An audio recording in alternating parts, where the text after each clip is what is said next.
10월 22일 토요일 날마다 주님과 함께 10분 말씀 묵상을 시작하겠습니다. 사도신경으로 신앙 고백하겠습니다.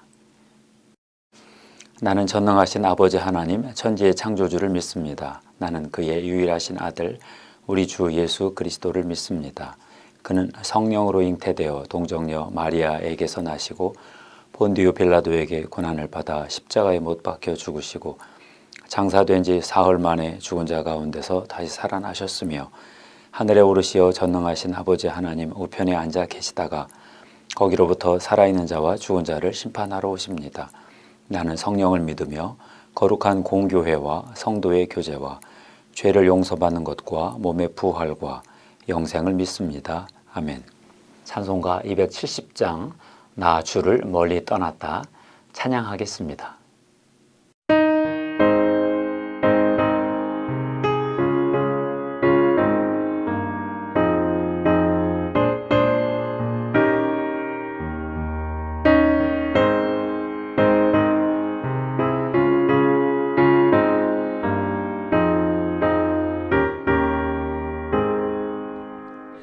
나 주를 멀리 떠났다 이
하나님이 주시는 말씀 예레미야 14장 10절 말씀입니다. 봉독하겠습니다.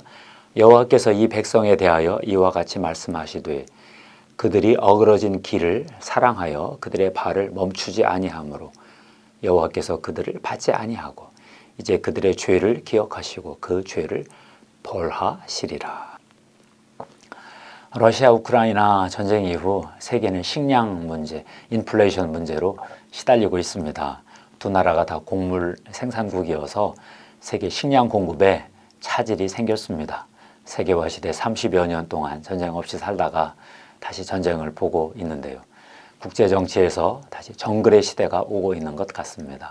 오늘 말씀도 전쟁과 기근에 대한 말씀입니다. 거짓 예언자들이 칼과 기근이 유다 땅에 이르지 아니하리라 예언했습니다. 그러자 예레미야가 반대로 예언했습니다. 예레미야 14장 15절 16절입니다. 여호와께서 이와 같이 말씀하셨노라. 그 선지자들은 칼과 기근에 멸망할 것이요 그들의 예언을 받은 백성은 기근과 칼로 말미암아 예루살렘 거리에 던짐을 당할 것인즉 그들을 장사할 자가 없을 것이요 그들의 아내와 아들과 딸이 그렇게 되리니 이는 내가 그들의 악을 그 위에 부음이니라. 예루살렘 멸망 예언이지요. 하나님의 법에서 벗어나면 재앙이 임합니다. 인간이 아무리 싫어도 어찌할 도리가 없습니다. 하나님의 법이 깨지면 사탄이 역사하고 사탄이 역사하면 재앙이 오게 되어 있습니다. 이스라엘이 솔로몬 이래로 하나님의 법에서 벗어났습니다. 다윗 시대까지는 하나님의 법의 통치가 어느 정도 이루어졌습니다. 그런데 솔로몬이 절대 권력, 절대 왕정을 추구하면서 깨졌습니다.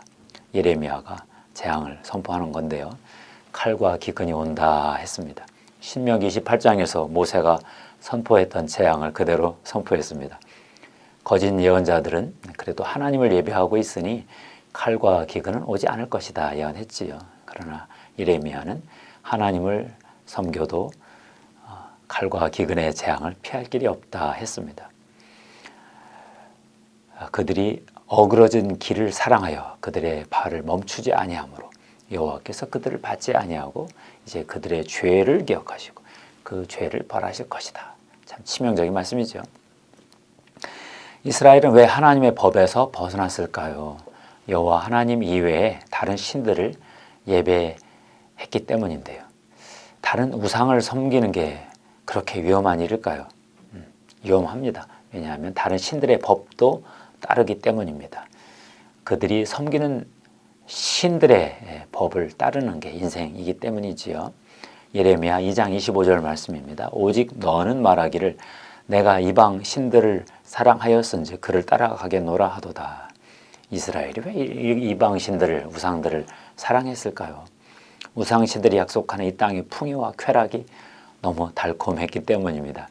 일시적 쾌락에 무너진 것이지요. 하나님은 이스라엘이 하나님의 법이 통치하는 제사장 나라가 되기를 원하셨습니다. 그러나 이스라엘은 바알의 법도 함께 통치하는 혼합주의 나라를 만들고 말았습니다. 그래서 선지자 예레미야가 절망했지요. 예레미야 14장 19절에서 예레미야는 주께서 유다를 온전히 버리시나이까 어찌하여 우리를 치시고 치료하지 아니하시나이까 했습니다. 20장 21절에서 이스라엘의 범죄를 인정하면서도 주께서 이스라엘과 세우신 언약을 기억해달라고 간청했지요. 하나님은 이러한 예레미야의 절규와 간청을 들으셨습니다. 이스라엘이 하나님의 법을 지키지 못하고 제사장 나라가 되는데 실패하자 하나님의 아들 예수 그리스도를 이 땅에 보내셨습니다. 예수 그리스도는 십자가에서 다 이루었다 하고 선포하셨지요. 십자가에서 속죄만 이루신 것이 아니라 인류의 불순종의 실패도 만회하신 건데요. 예수 그리스도는 십자가에서 우리 대신 죽기까지 복종하셨습니다. 십자가에 죽으실 정도로 복종하셨습니다. 빌립보서 2장 8절에서 그걸 찬송했는데요. 사람의 모양으로 나타나사 자기를 낮추시고 죽기까지 복종하셨으니 그 십자가에 죽으심이라. 주님은 하나님 율법을 순종하는 그 대업도 이루셨습니다. 아담이 못한 순종 예수님이 대신 순종하셨습니다. 우리 대신 하나님의 법에 순종하신 거지요. 예수를 그리스도로 믿는 그리스도인들은 성령을 받지요. 그러면 하나님의 법을 지킬 수 있습니다. 로마서 8장 1절 4절 말씀인데요. 그러므로 이제 그리스도 예수 안에 있는 자에게는 결코 정죄함이 없나니 이는 그리스도 예수 안에 있는 생명의 성령의 법이 죄와 사망의 법에서 너를 해방하였음이라. 율법의 육신으로 말미암아 연약하여 할 수 없는 그것을 하나님은 하시나니 곧 죄로 말미암아 자기 아들을 죄 있는 육신의 모양으로 보내어 육신의 죄를 정하사 육신을 따르지 않고 그 영을 따라 행하는 우리에게 율법의 요구가 이루어지게 하려 하심이니라. 이스라엘 백성과 그리스도인은 이런 차이가 있습니다. 이스라엘 백성은 육신으로 율법을 지켜야 했습니다. 언약은 맺었지만 또 축복은 이 땅에서 받았지만 아직 영의 거듭남은 없었습니다. 그렇지만 그리스도인은 영이 거듭난 중생한 자들이지요. 예수 그리스도의 십자가에서 죄를 용서받고 성령의 기름 부음으로 영이 중생하지요. 그러다 보니 영으로 하나님의 말씀을 지킬 수가 있습니다. 성령이 임하면 율법을 지킬 수 있습니다. 율법의 요구를 이룰 수 있습니다. 율법의 완성은 사랑이지요. 사랑도 행할 수 있습니다. 어쩌면 천국에 가면 믿음은 필요 없을 것입니다. 다 보이는데요. 소망도 필요 없을 것입니다. 현실이니까. 천국에는 사랑만 가지고 갑니다. 사랑을 행하는 우리의 성품만 가지고 천국에 가는 거지요. 이것이 우리 그리스도인의 영광입니다. 기도하겠습니다. 하나님 아버지, 예수 그리스도의 이름으로 성령의 능력으로 하나님의 율법, 사랑의 법을 실천할 수 있게 해주심을 감사합니다. 예수 그리스도의 이름으로 기도하옵나이다. 아멘.